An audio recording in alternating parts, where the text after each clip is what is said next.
historical trend itu untuk setting ya. Pertama kali yang harus kita lakukan adalah kita menentukan dulu trend mana yang mau kita historical. Secara default dia tidak menghistorize, tidak mengelok semua tag name.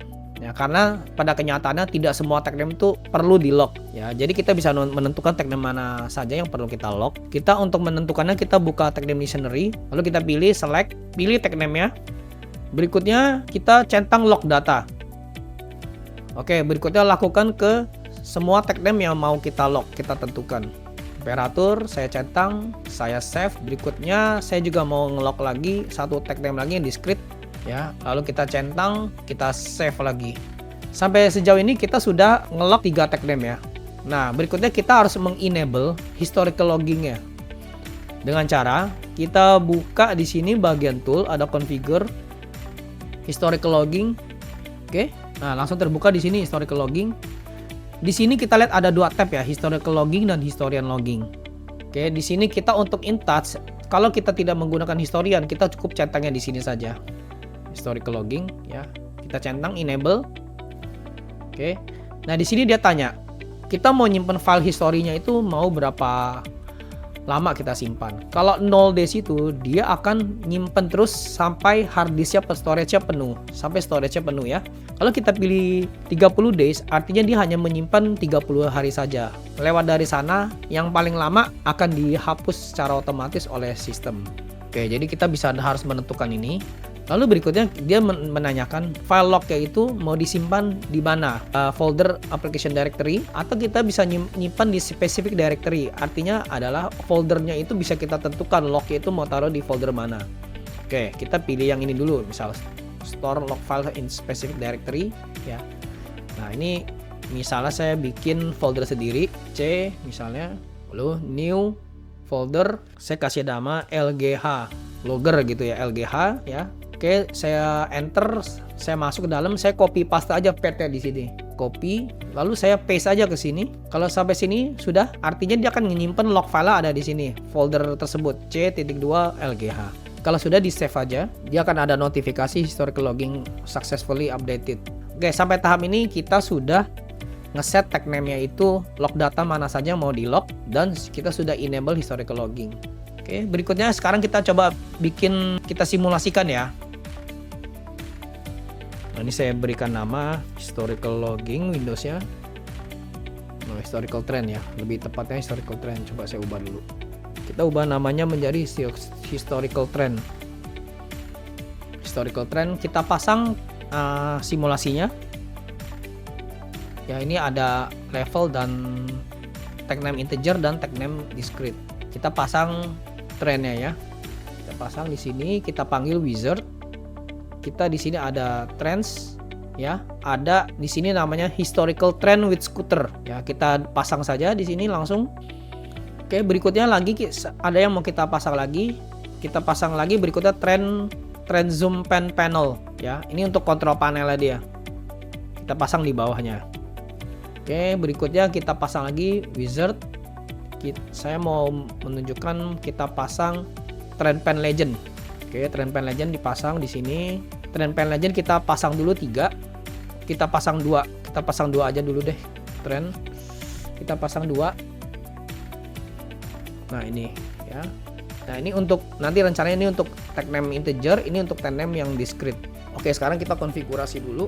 Gambar ini kita double klik dulu, lalu di sini dia minta tag name ya. Dia minta tag name nama tag name baru dengan tipe data histrend. Lalu berikut field kedua ini pen scale, dia minta tag name untuk tipe data memory integer.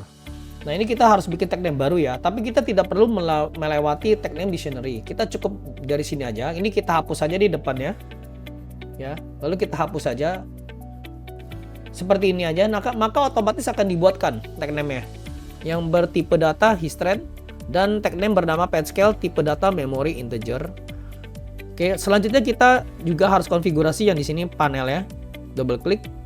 Ini juga dia minta tag name yang histrend ya. Ini adalah tag name yang sama, harus menggunakan tag name yang sama yang sebelumnya ya.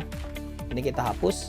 Nah, ini dia minta tag name baru bernama pen minute dengan tipe data memory integer. Oke, kita hapus. Lalu kita oke. Nah, dia akan otomatis dibuatkan tag name-nya. Berikutnya di sini untuk pen di sini ya. kita juga harus double klik, kita setting. History-nya juga harus sama tag name-nya. Di sini dia minta pen scale adalah tag name dia sendiri, nanti akan dibuatkan secara otomatis. Oke, untuk nomor 1 trend pen-nya bisa kita atur. Kedua, warnanya juga ini kita pastikan lagi juga diisi juga history. Lalu ini pen scale juga di oke saja nanti. Nah, untuk ini kita bisa isi pen number 2. Jadi kalau yang tadi adalah pen number 1, sekarang pen number 2. Jadi kita tentukan warnanya pen number 2 itu apa, misalnya merah. Nah, berikutnya kita pasang tag name yang kita mau munculkan di dalam trend sini ya. Kita double klik, kita klik pens di sini. Nah, di sini kita bisa masang tag name-nya. Oke, ini kita double klik. Nah, nanti dia akan muncul browse ya di sini. Yang muncul di sini adalah tag name yang sudah kita centang log data. Selain yang kita centang log data, maka tidak akan muncul di sini. Oke, kita pilih level kedua, misalnya pen number 1 level, pen nomor 2 tombol. Oke, ini colornya bisa kita atur ya. Jadi di sini ada pen number 1 dan pen number 2 kita pakai. Nah, untuk pen number itu kita akan ngelink yang ada di sini.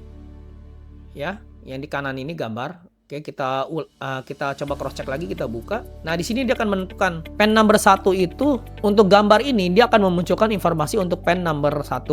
Berikutnya juga dengan yang di bawahnya. Di sini untuk informasi gambar ini dia akan memunculkan informasi pen number 2. Jadi antara semua gambar ini saling nge-link ya. Oke, kalau sudah kita runtime. Oke, ini sudah terbuka, coba saya simulasikan dulu ya. Oke, ceritanya ini ada real time trend. Lalu kita mau simulasikan, lalu kita refresh trend ini ya, kita klik di sini. Nah, ini akan muncul refresh. Coba ya, di sini kita mainkan nilainya. Lalu kita refresh. Nah, di sini bisa kita tentukan juga nanti. Kita klik di trendnya. Ada bulan, mau kita nampilkan bulan apa, hour, min, second, chart length-nya berapa, days, hours, min, dan lain-lain ya. Lalu display mode juga ada, mau average atau min max ya. Pen-nya bisa kita assign juga secara rantai di sini. Misalnya ini kan tadi sudah kita assign lewat window maker. Nah, kita juga bisa pasang lagi di sini pen 3. Nah, misalnya temperatur misalnya. Nah, seperti ini ya. Lalu kita oke. Nah, di pen yang di sebelah kanan ini, pen informasi ini kita bisa kita lihat nih yang terjadi sekarang tuh apa gitu. Misalnya kita lihat ada skuter di sini, ada kayak semacam line ya. Kita bisa drag ini, kita drag pakai mouse. Lalu kita lihat, kita perhatian ini saya drag, saya pasangkan di sini. Maka di kanan ini akan berubah nilainya. Kita bisa tentukan mau di titik mana kita lihat.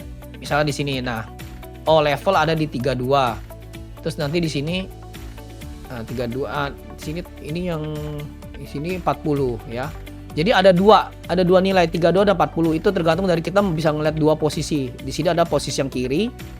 Nah, seperti itu ya. Jadi kita bisa secara bersamaan kita ngelihat level dan tombol. Jadi kita bisa lihat berbarengan pada saat jam yang sama level dan tombol apa yang terjadi nilainya. Nah, ini ada beberapa panel-panelnya yang bisa kita ubah pakai ya.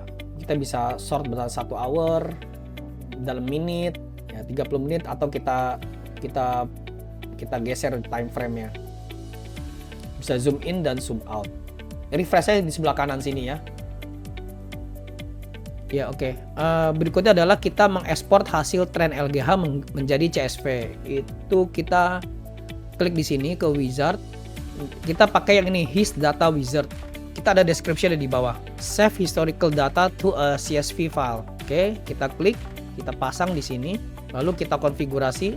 Di sini dia akan minta nama tag historical trendnya. Kita gunakan yang sama sama yang tadi ya, yang sudah dibikin, tidak boleh beda. Lalu di sini ada number of record write per CSV file ya. Oke, di sini defaultnya dibiarkan 10. Lalu kita oke saja. Nah, di sini sudah jadi. Oke, berikutnya kita tinggal kita save, kita runtime. Di bagian sini dia akan minta start application hisdata.exe. Ini adalah exe untuk dia bisa mengkonvert historical LGH menjadi CSV. Bagian sini harus di yes. Kita yes kan. Kita simulasikan dulu datanya. Sekarang akan kita convert ke CSV. Kita lihat di sini yang sudah kita bikin sebelumnya. Kita tentukan foldernya mau taruh di mana. Ini saya tentukan misalnya saya mau sama dengan yang di sini. Contohnya ya. Ini kita copy paste aja. Kita copy paste, kita masukkan di field di sini. Lalu kita bikin file name-nya di sini CSV export misalnya. .csv. Kita oke. Kemudian berikutnya kita klik save to file. Oke, ini sudah saya klik. Lalu kita cek di sini di foldernya. Ya, seperti ini dia akan di-convert secara otomatis ke CSV. Lalu kita buka Excel. Nah, ini seperti ini, Pak. Ini adalah hasil convert dari LGH menjadi CSV. Sekian tutorial dari kami, semoga membantu rekan semuanya. Jika ada pertanyaan, silakan leave komen pada video. Terima kasih.